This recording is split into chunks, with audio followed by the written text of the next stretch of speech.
Welcome to the first episode of the DeltaHub podcast. It might even be the only one, as all of this is just an experiment.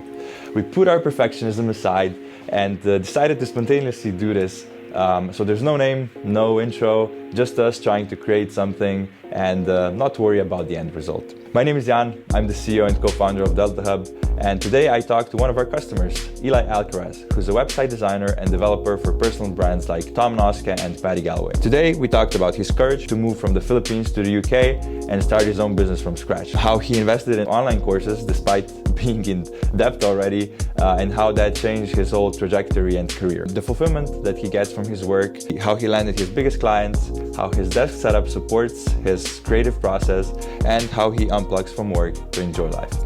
Let's jump right in.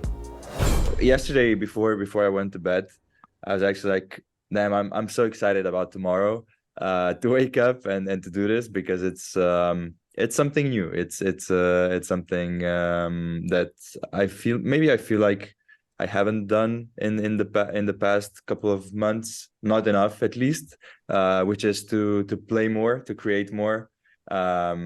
And I think that it's good to be a bit nervous, a bit excited about every single kind of new project that you do, but it's a kind of a good excitement, good thing to be nervous, I think. Yeah, absolutely, man. And same here. I was also feeling excited about this call. Um, yeah, it felt like when we were chatting on Instagram like a few weeks Mm, ago, a few months ago, yeah. it just I thought Jan, is it Jan or Jan? It's actually Jan. Yeah, in Jan, right? Yeah. Slovenia it's pronounced Jan. Yeah, you're right. Jan, yeah. Yeah, it was like, yeah, Jan sounds like a really cool guy, and it's probably just going to be a super relaxed and chill conversation, which I can look forward to. So Yeah, yeah. that whole Instagram conversation and the very fact of me just stumbling upon your story and your setup, and that was so funny and kind of yeah, but a really cool coincidence. Just one of those moments when just I don't know. I guess it's meant to be, you know.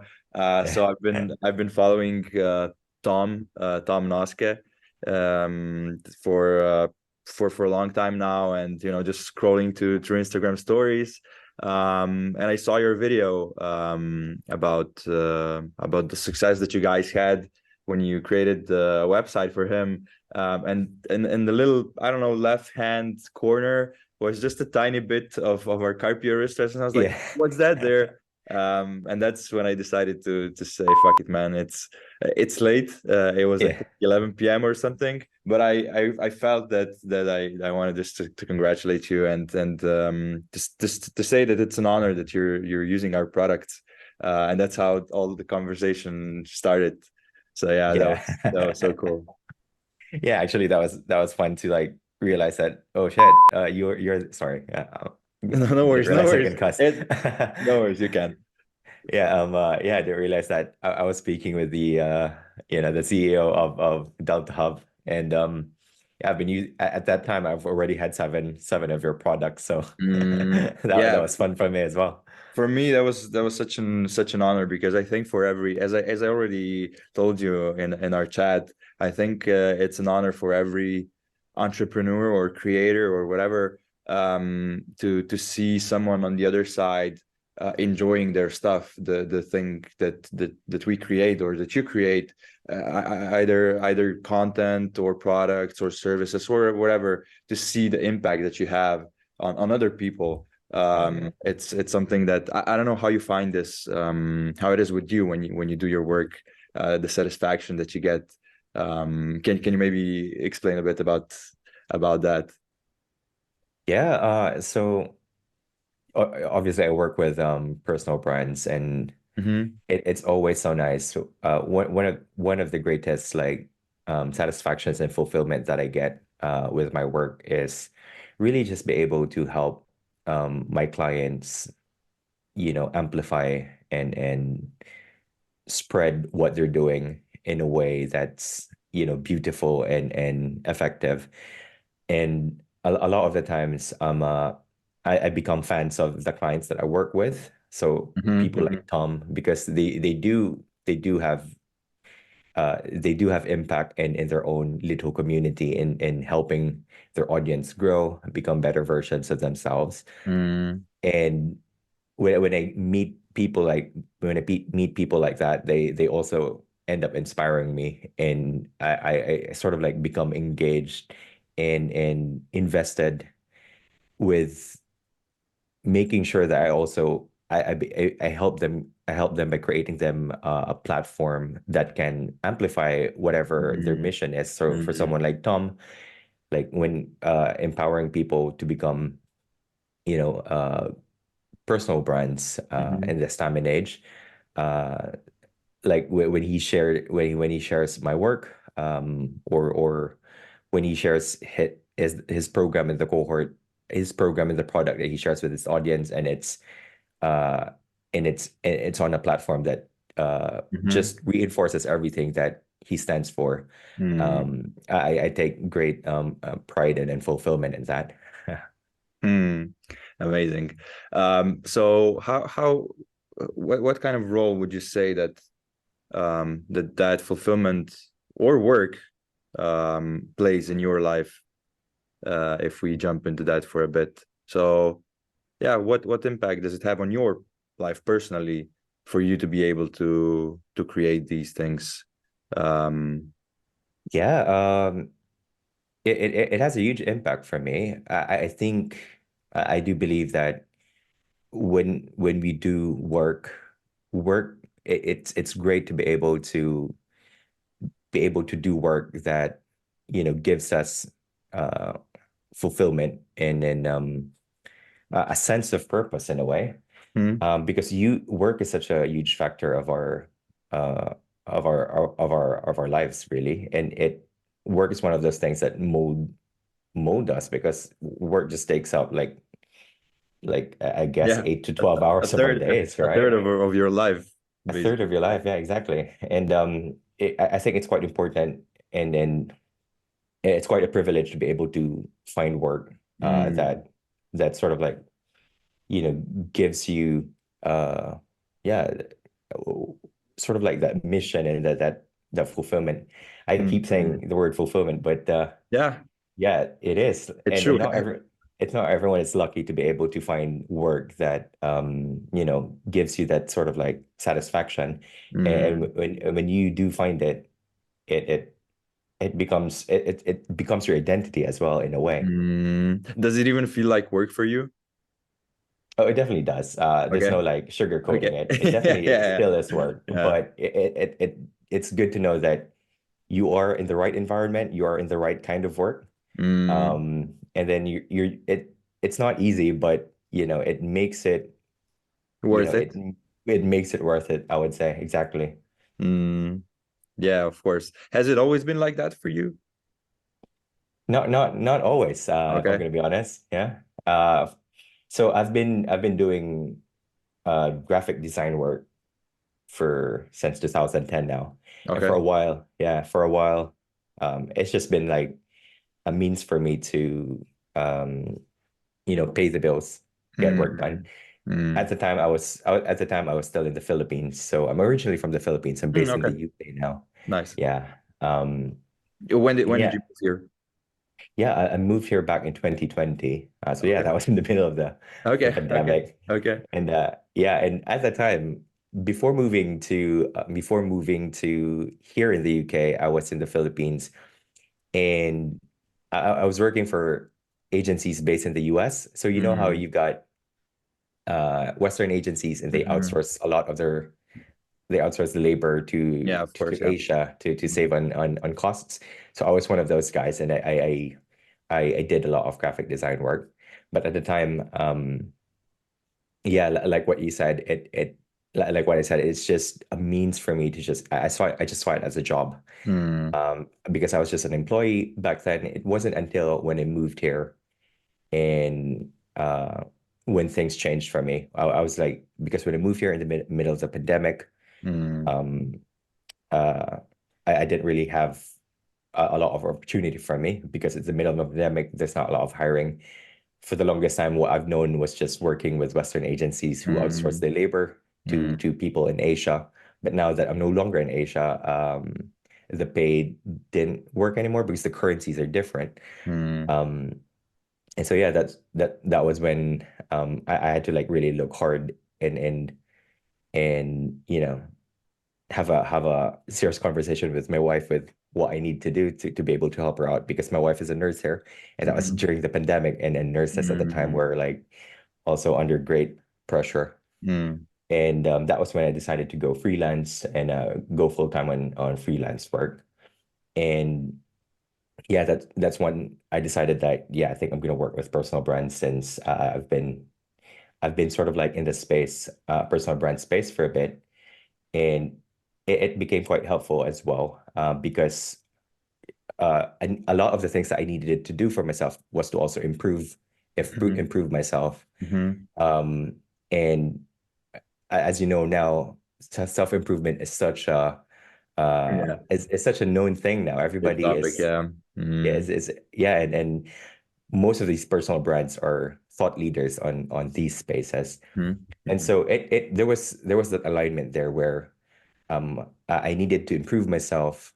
And then on one hand, I work with a lot of people who are also Mhm. thought leaders in self-improvement and bettering yourself.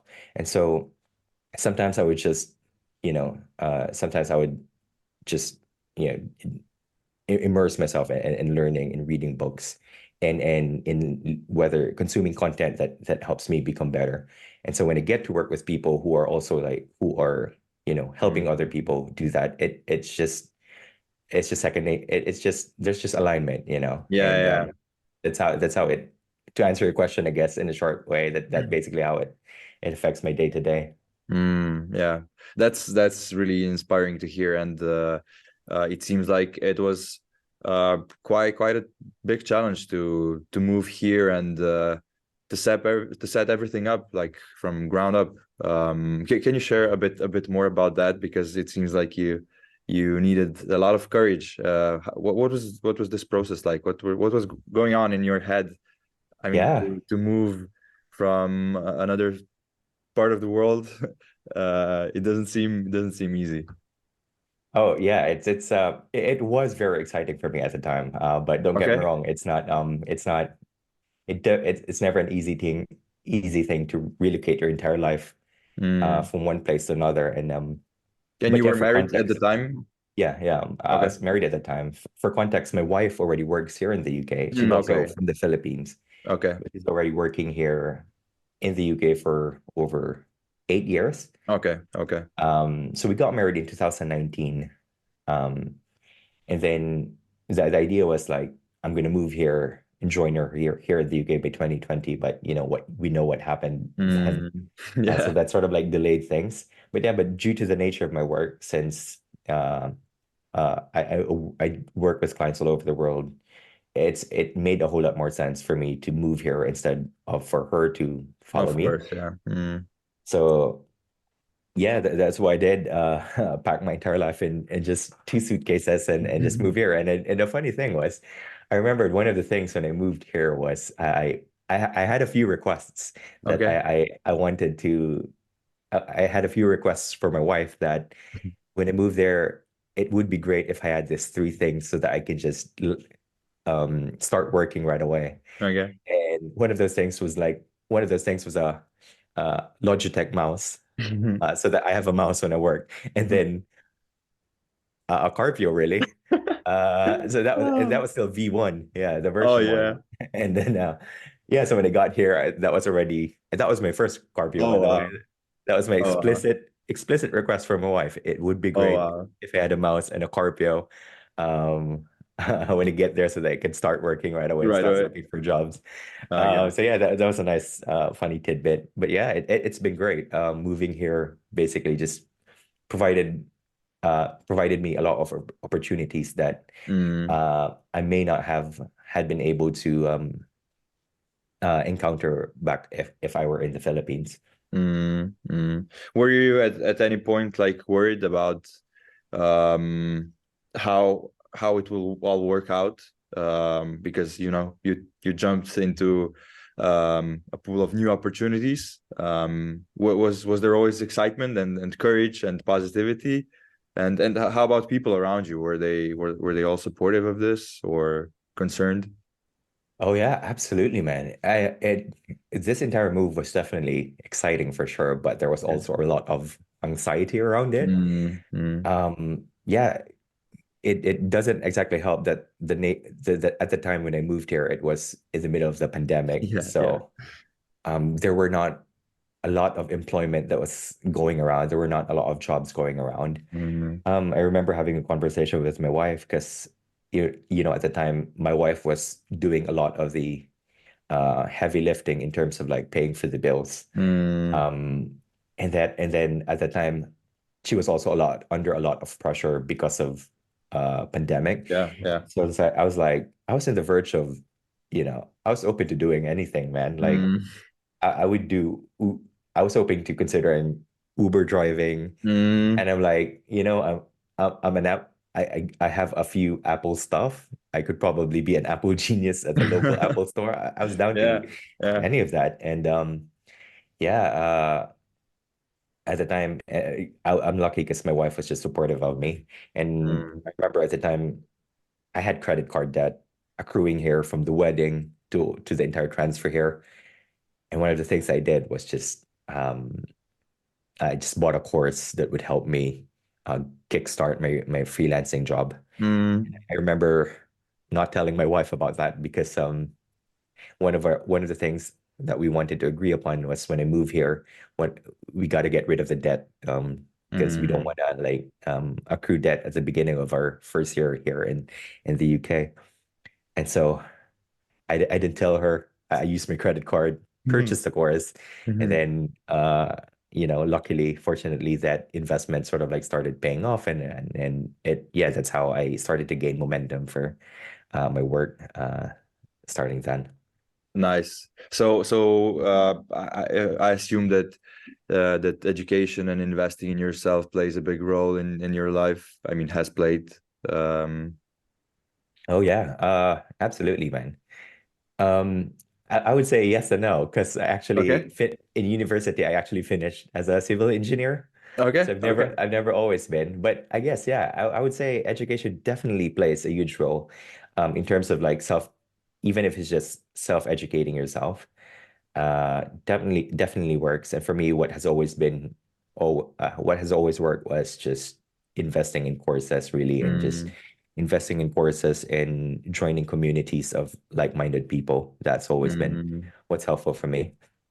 I'm curious. I mean, it's interesting because you mentioned that you were not in the best financial situation at the time, but still you decided to invest some money and into becoming a better person, a better to know how to sell your stuff, to be able to freelance better. So you obviously understood that you need to invest some money in order to be able to improve your life, to get your skills to the next level, which I think is often an excuse can be an excuse from people that say, "Oh, I don't have the money," but it's an investment that you have to do in order to bring the money back once you successfully use and implement those skills into your life, right? Yeah, absolutely, man. No one's gonna do it for you other than yourself. And Yeah. it's a situation that I was finding myself in. Uh, I really had no choice. My hand was sort of like forced into it. It's either I had to make this Mm, work, or yeah, I'm just gonna. My wife is just going to have to like mm, work more shifts, work more nights, and you know, that was just something that I couldn't let happen. And it also didn't feel good for me to just be able to just sit around all day yeah, of and course. not be useful, you know? So at the time, really, I just wanted to, my goal was really to just contribute and help out, so that my wife didn't have to like handle all of take on all of the pressure.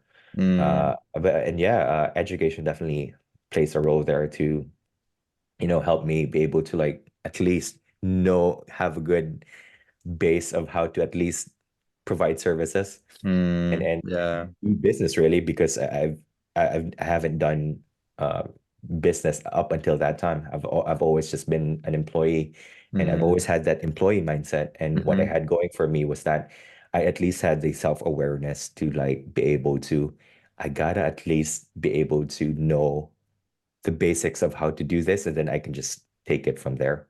Mm. What was the biggest challenge like when you had to change this mindset from being an employee to becoming um, a freelancer, an entrepreneur? Yeah, I would say it's learning the soft skills, man, and being able to identify what soft skills I needed to Mm-hmm. learn.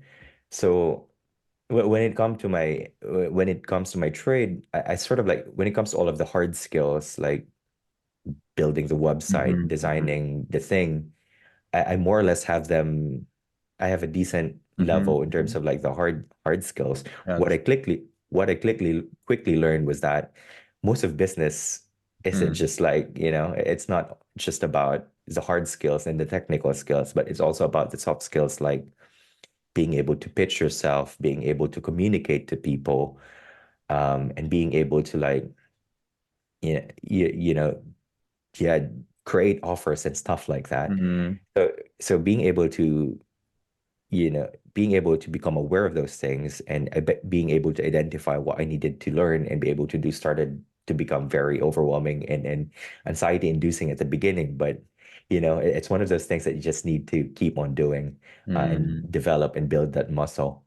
And so yeah, I would say that was like uh I would say that was the most challenging part for me at the beginning. Getting into calls with clients was very intimidating for me, very anxiety inducing.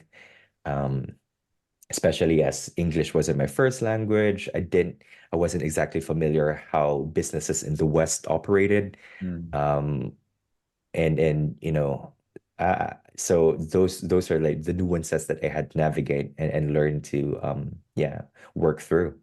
Mm-hmm. Do you have like any specific advice that you would give to someone that's currently employed and is considering to go on their own path, open up a business? What would that be? Sure. I would say I really can only pull for my own well of Of course, experience, which of is course. educate yourself as well, man. Invest in courses. I mean, and the reason why I'm biased towards courses is because I believe the fastest route from A to B is a straight line, right? Mm, And a course is one of those things that greatly compounds and accelerates your learning from where you are, which is point B, to uh, where you are right now to where you want to be. mm, And yeah, you can definitely learn just everything out of YouTube, but there's something different with structure and proper sequence, a proper curriculum. And most of the courses nowadays is when you purchase a course, you also become part of a community of like-minded mm, people who are mhm, going through the same thing. And that in itself is also super valuable. It has been super valuable for me as well. And getting my first few clients, which was from the community of the okay. course that I purchased in. So yeah, surrounding yourself with the right people. Just getting a course just covers two things: accelerating the learning and compounding what you're learning. And then yeah, it it it gets you into an environment with similar and like-minded people, which is, I think, really powerful when it comes to like building your business. Yeah, definitely agree.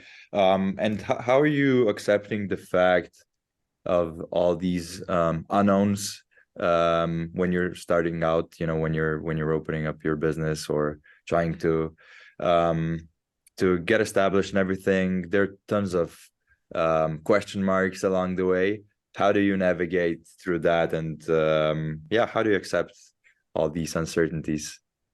Yeah, you never know what you never know, right? But the best that you can do really is just like put one foot in front of the other. Just Hmm. always have the bias towards proactivity, like bias towards action. Hmm.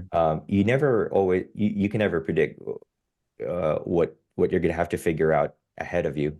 But 99% of the time, you have an idea of what you need to do now. Hmm. Usually, when you act on what you do now, you can just iterate and iterate, Mm-hmm. and then you get that feedback loop. When you do this thing, you get feedback on what you need to do next, and really that's how it goes. And usually that takes away, that usually takes away all of the anxiety and uncertainty around, what you need to figure out. Just do what's right in front of you, and Mm-hmm. that will tell you what you will need to do next. Like Just focusing that feedback on the loop. present moment Yeah, and yeah. not overthinking about all the possible scenarios and everything that's about to come in the future, probably. Oh yeah. I mean, Because it's I, also, yeah, I mean, but I'm saying, just it's also good to also try to anticipate as much as you can, like be of smart course. and plan ahead. But yeah, Mhm. no need to like delay things because you don't know what to do. Yeah. Yeah, from my personal experience, it's always been, um, I think it's been like that, that people usually think that that other people have it all figured out, Yeah. while in reality it's it's not like that. It's definitely not like that. We're just, kicking and trying, and like you said, putting one foot in front of the Oh other. yeah. We never have all the answers. Oh yeah. It's just on one side the courage, maybe on the other side some um naivety, to kind of ignore Yeah. some things and facts and how hard it actually is, and just this desire to build something, and not focusing on all the possible fuck ups Oh that may yeah. happen. But yeah, I think that everyone should know that it is hard, but it can be fun as well, and that no one has it all figured out. I think that Absolutely. everyone should hear that and be like, okay, I just have to keep going and be courageous. Start doing it. Yeah, I mean, when you guys put out the version 2 of the Carpio, I'm sure you when you started version 1, you weren't thinking Oh, as far ahead oh as yeah. version 2, right? Yeah, of Yeah. course. And but thank God. I mean, that's a really good example. Thanks for pointing that out. When we were starting out with the Carpio V1, I was like really hesitant to put it out on the market. And I mean, not put it out to invest our own money into the production, because we haven't had much feedback. At that time, we only had some beta testers because we 3D printed the prototypes, but we weren't entirely sure whether the product actually works or not. And we had to invest a lot of money for us three, the co-founders. At that time, we were 20 something. It was a lot of money into something that we didn't even know whether it was going to Yeah. work or not. So I was like hesitant, but luckily we did it. The first version was okay. In my personal opinion, it sucked because it was like, falling apart, the pads kept falling off, stuff like that. But thank God that we did it. We were able to bootstrap the business, to get some money in, hear from our customers, get feedback, and improve. And the second version was so much better because of all that feedback that we received. So it was really necessary to launch this, let's say, flawed and imperfect Carpio V1. And it's always like that. I mean, usually some successful entrepreneurs, when it comes to products and hardware, they say that if you're not embarrassed of your product when you're launching it, you've probably launched it too late. Yeah. That it has to be imperfect, and you get feedback along the way and improve. And for some customers that really had a negative experience at the time with the V1, we just simply put them on the list. And when the Carpio V2 was launched, we sent another version to them for free. So we really kind of tried to own our mistakes, and then we knew that we should improve, and that's why we just did it like that. So yeah, that was a very good point, that sometimes you just have to go for it and then figure it Oh out yeah. along the way. Absolutely, man. So if we circle back to our conversation, our first Instagram conversation, I mean, the one of the things that obviously caught my eye in the first place was your setup. So what I wanted to ask you was, how does your setup support you and your creative process? What does it mean to you? And you can also like walk me through some products that you use if you want, whatever you prefer. But yeah, I'm mostly interested in how does your setup support you with your creative process? Nice. Yeah, I love that question.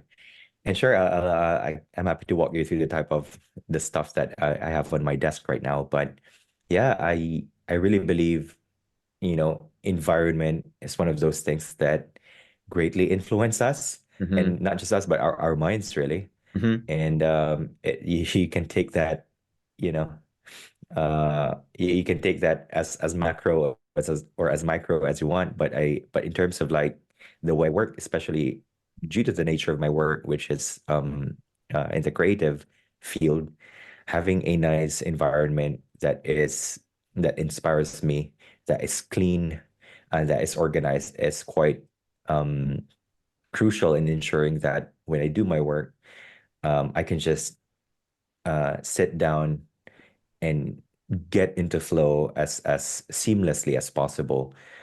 Because I would imagine if I had too much clutter in my desk, they would take up mental bandwidth Mm-hmm. that would otherwise would have been useful for my mind. But yeah, So having is a it nice is it always environment. so tidy and organized?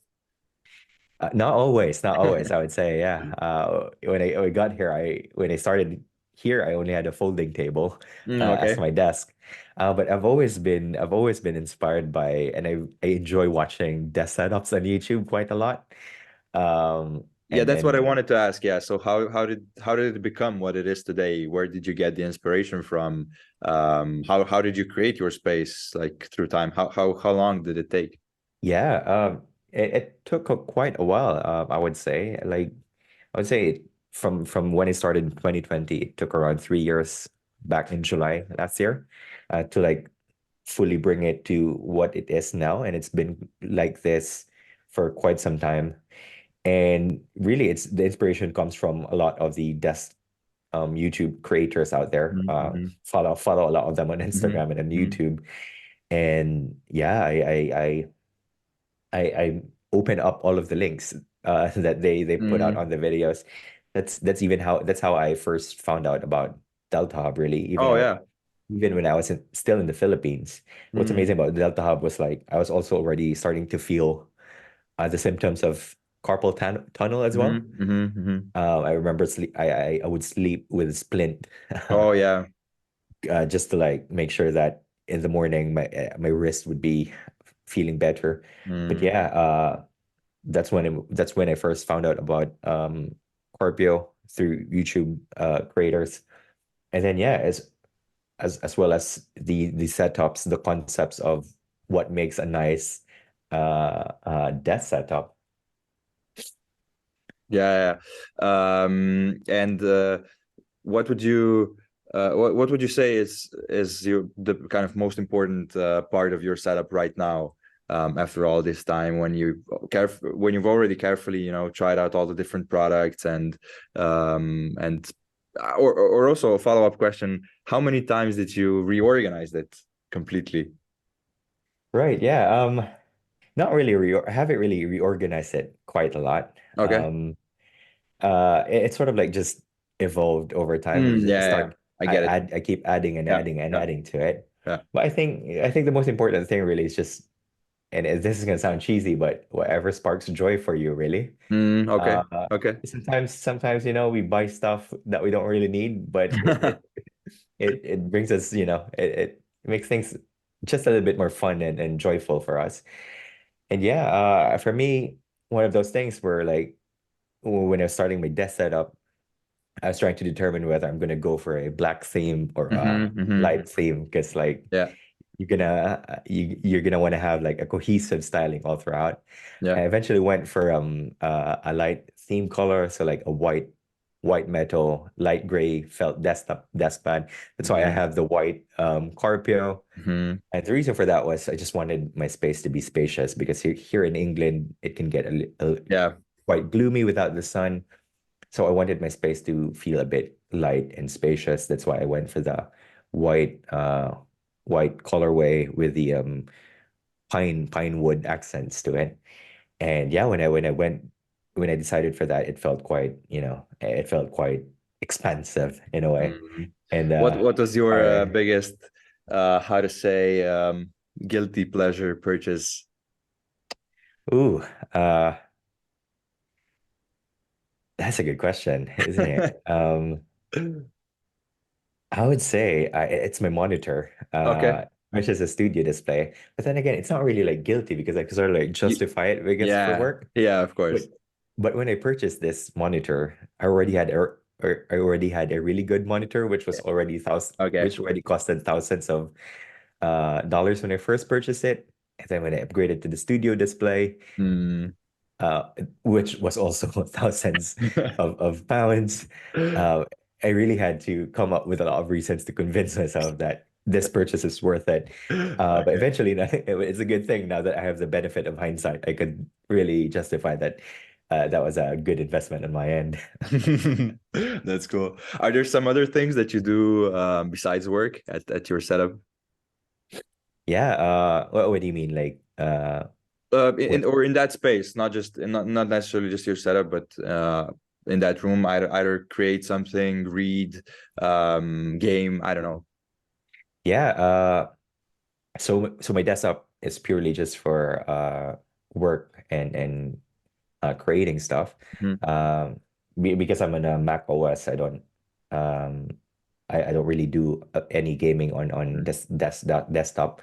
Yeah. And yeah, when I do my gaming, I just do it on the couch, I just do it on a console on the living room Mm, to have that separation. mm, But yeah, I spend most of my day on this desk, whether that's creating for my client, working on my business, doing creative stuff like editing videos for the socials, and yeah, just general life admin. Really, it all happens in this space.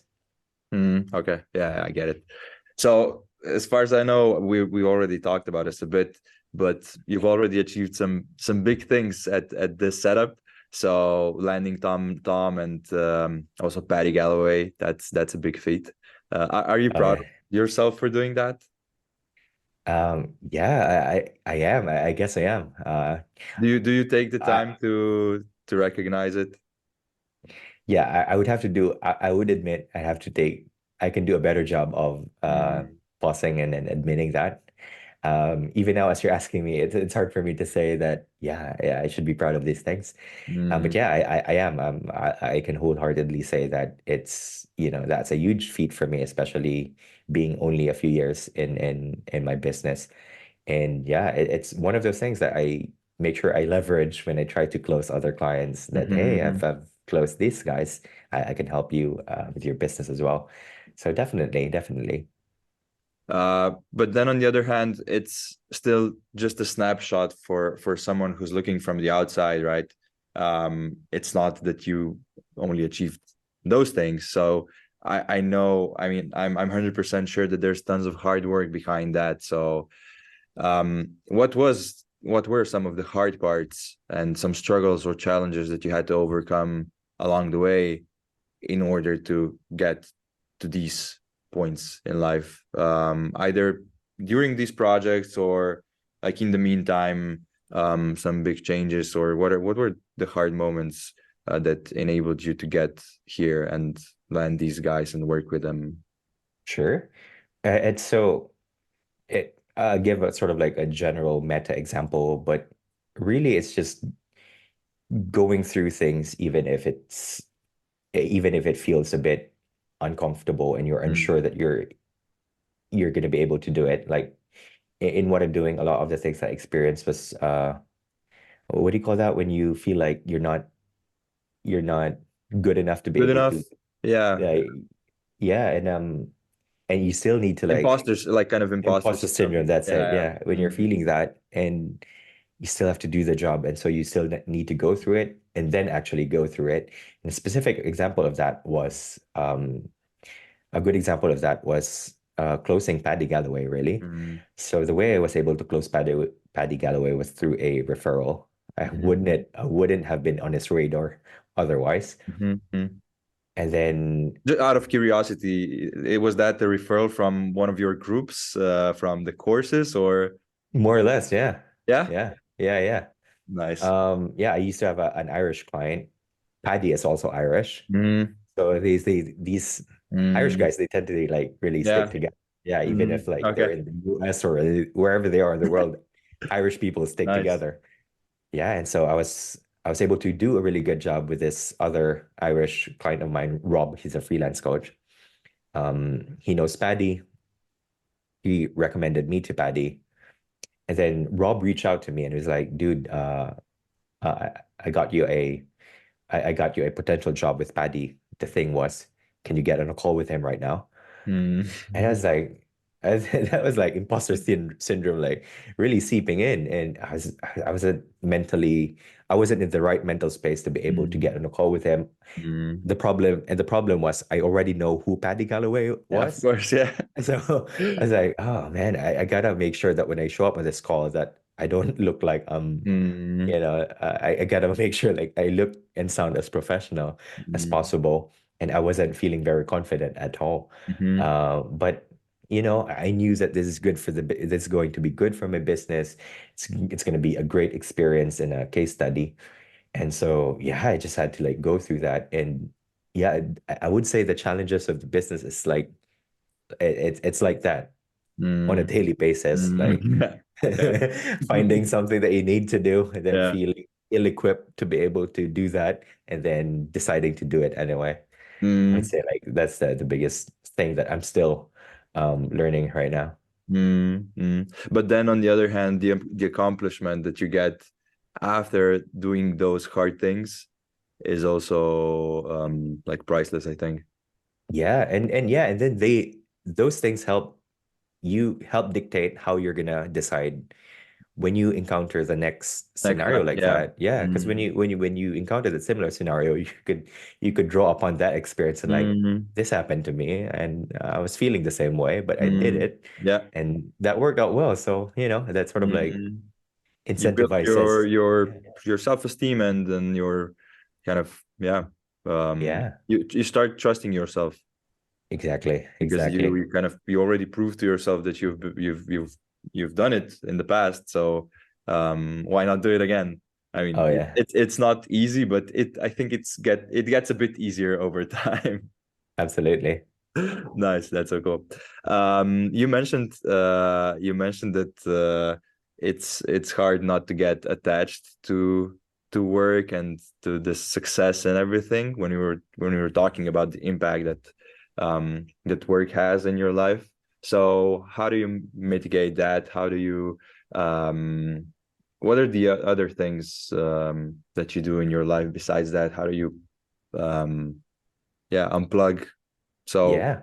are you able to separate yourself from your work? Because as a freelancer, I guess it's even harder, because you're doing it all the time by yourself, for yourself. Yeah, absolutely. And yeah, that is true, right? When when as business owners, and I'm sure you experience this even Mm, more yourself as CEO of a huge company, but sometimes like you end up working more than everybody else. Um, but yeah, I would say I've gotten quite good with being able to manage it. And one of the things is like I was exposed to the different types of rests. So like mhm, you need physical rest, you need creative rest. Um, and I really can't list them down from my brain, but I read this one article back then, mhm, mhm, and that really sort of like opened up my awareness on how rest still is able to impact your ability to show up and work. mhm, mhm, So yeah, I do a lot of those like uh, getting away from devices and stepping away from work. And the things that I do to do that is just me and my wife. We like doing nature walks, being surrounded mhm, by nature. And we're lucky that here, where we are here in the UK, we can easily access those types of environments.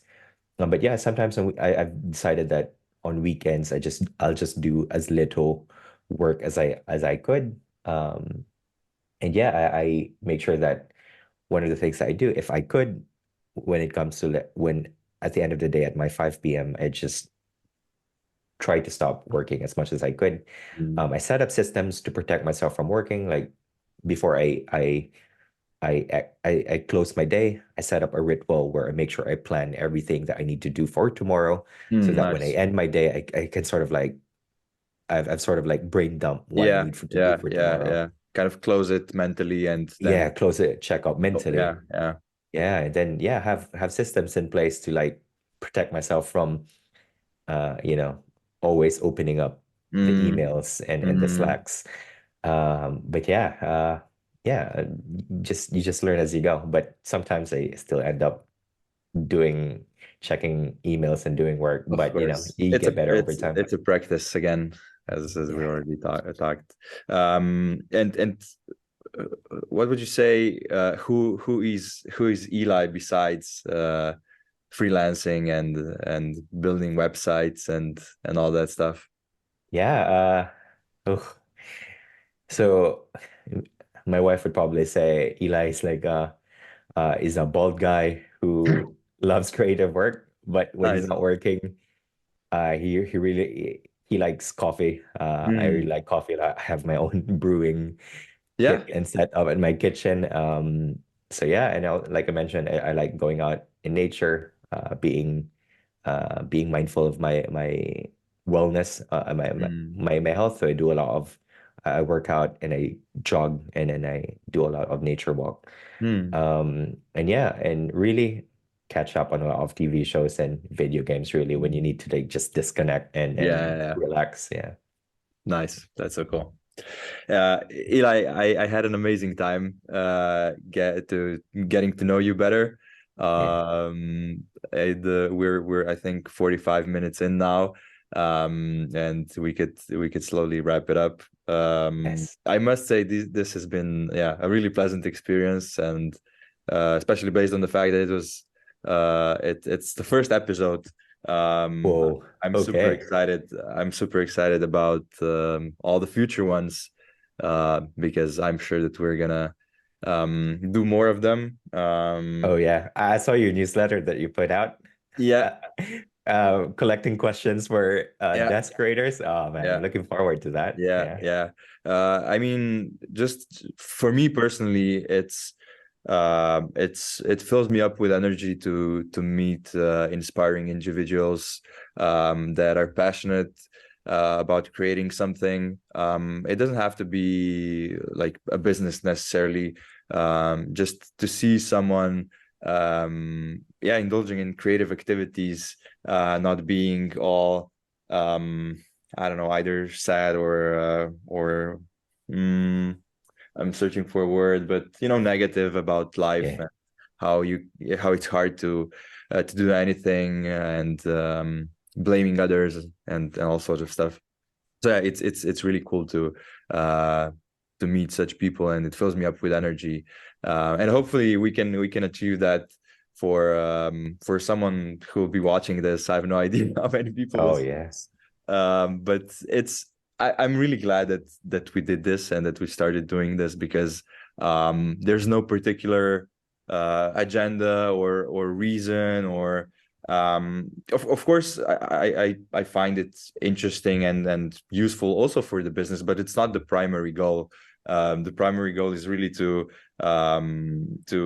get the word out about people who are creating, and maybe inspire someone else to jump and try some new things out. So yeah, I'm really excited about this process, just for the sake of doing it, not for Yeah. some end results. And I think that some of the best results happen when you do stuff like this. So this is an experiment. We'll see how Absolutely. it goes.